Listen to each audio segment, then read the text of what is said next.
Hi views, welcome back to Varsha kitchen. இன்றைக்கி நம்ம வீடியோவில் சூப்பரான குழந்தைங்களுக்குலாம் குட்டீஸ்லாம் ரொம்ப பிடிச்சது ஆப்பிள் ஜாம் எப்படி செய்யலாம் அந்த வீடியோவில் பார்க்க போகிறோம். இது வரைக்கும் நம்ம சேனலை சப்ஸ்கிரைப் பண்ணவங்க சப்ஸ்கிரைப் பண்ணிக்கோங்க. வீடியோ பிடிச்சிருந்தா கண்டிப்பாக லைக் பண்ணிக்கோங்க. வாங்க செய்ய ஸ்டார்ட் பண்ணிடலாம்.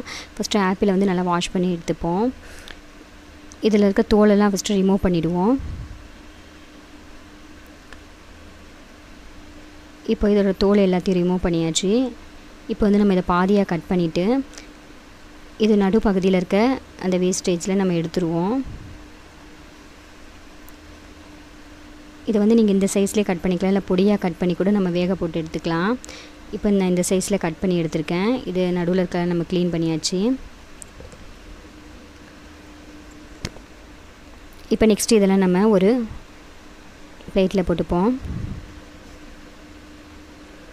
இப்போ ஒரு பேன் அடுப்பில் வச்சுட்டு அதை நல்லா ஹீட் பண்ணவும் நம்ம கட் பண்ணி வச்சுருக்க ஆப்பிள்லாம் அதில் போட்டுருவோம். இது கூட 1 கிளாஸ் அளவு நம்ம தண்ணி ஆட் பண்ணிப்போம். இந்த தண்ணியே போதுமானது. இப்போ ஆப்பிளை நல்லா குக் ஆகும் போது இந்த மாதிரி கரண்டி வச்சு இந்த மாதிரி அமைக்கிக்கலாம். இப்போ நல்லா மசிச்சாச்சு நல்லா இந்த மாதிரி. இப்போ இதை ஆறவும் நம்ம வந்து இந்த மிக்ஸி ஜாரில் போட்டு நம்ம அடித்து எடுத்துக்க போகிறோம். அதுக்கு வந்து கொஞ்சம் நேரம் இது நல்லா ஆறணும். இப்போ நல்லா ஆறிடுச்சு. நான் ஒரு மிக்ஸி ஜாரில் போட்டு இதை வந்து நைஸாக அரைச்சி எடுத்துக்கிறேன். நம்ம தண்ணி எதுவுமே ஊற்ற வேண்டாம், இந்த பேஸ்ட்டை மட்டும் அரைச்சி எடுத்தாச்சு.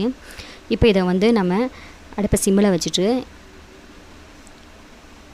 நம்ம அரைச்சி வச்சுருக்க ஆப்பிளை நம்ம பேனில் அப்ளை பண்ணிடலாம். இது கூட நம்ம நைஸாக கரண்டியை வச்சு நம்ம இந்த மாதிரி கலரி விட்டுக்கலாம். இப்போ இது கூட நம்ம தேவையான அளவு சுகர் ஆட் பண்ணிக்கலாம். நம்ம ஸ்வீட்டுக்கு தேவையான அளவு நம்ம சுகர் ஆட் பண்ணிக்கலாம். இப்போ சுகர்லாம் நல்லா கொஞ்சம் போடவும் கொஞ்சம் தண்ணி இருக்கும். இது கூட வந்து நம்ம லெமன் ஜூஸ் ஒன்று ஆட் பண்ணிக்கலாம். கொஞ்சம் தண்ணியாக இருக்குது. இதை வந்து சிம்மில் வச்சு நம்ம கிண்டி விட்டுட்டு இருந்தால் நல்லா திக்னஸாக வந்துடும். பாருங்கள், இந்தளவு திக்னஸாக வந்துருச்சு. இப்போ நீங்கள் இது கையில் தொட்டிங்கன்னா பாருங்கள் ரொம்ப திக்காக இருக்குது.